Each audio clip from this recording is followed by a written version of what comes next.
Mark's News Headlines. পাবনার সাথে মধ্যরাতে সড়কে গাছ ফেলে বাস ট্রাকসহ 40টি গাড়িতে ডাকাতির ঘটনা ঘটেছে। শুক্রবার দিবাগত রাত 1টার দিকে পাবনার সাথে সড়কের ছেচানিয়া ব্রিজের পাশে ঘটনা ঘটে। প্রায় ঘণ্টাব্যাপী এই তাণ্ডব চালায়।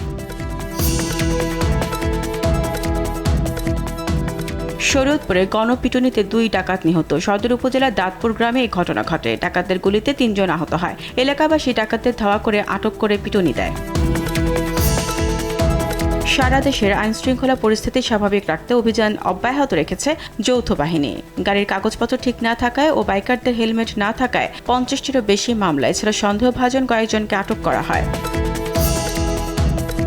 কক্সবাজারে বিভিন্ন অপকর্মের সঙ্গে রোহিঙ্গারা জড়িত। যত দ্রুত সম্ভব রোহিঙ্গাদের তাদের দেশে ফিরিয়ে দিতে পারলে সবার জন্য মঙ্গল, জানালেন স্বরাষ্ট্র উপদেষ্টা। বলেন, যত দ্রুত সম্ভব রোহিঙ্গাদের ফিরিয়ে নিতে হবে।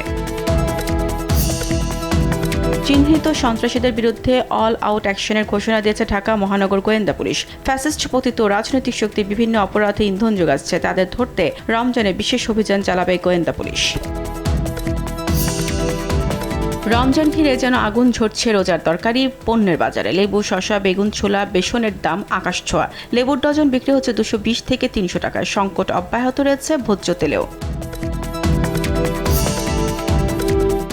সৌদি আরব সহ মধ্যপ্রাচ্যে আজ থেকে শুরু পবিত্র মাহে রমজান। শুক্রবার এশার নামাজের পর পবিত্র কাবা শরীফে রমজানের প্রথম তারাবির নামাজ আদায় করেন ধর্মপ্রাণ মুসল্লিরা। জাতীয় চাঁদ দেখা কমিটির সভা সন্ধ্যায়। মাছের প্রজনন বাড়াতে শুক্রবার মধ্যরাত থেকে 30 এপ্রিল পর্যন্ত 2 মাস চাঁদপুরের পদ্মা ও মেঘনা নদীতে ইলিশ সহ সব ধরনের মাছ শিকারে নিষেধাজ্ঞা শুরু। প্রত্যেক জেলেকে 160 কেজি করে চাল দেওয়া হবে।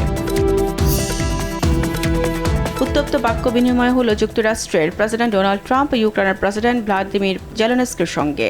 বৈঠক পণ্য খনিজ সম্পদ নিয়ে 2 রাষ্ট্রনেতার চুক্তি সইয়ের কথা থাকলেও তা হয়নি, ফিরে গেলেন জেলেনস্কি।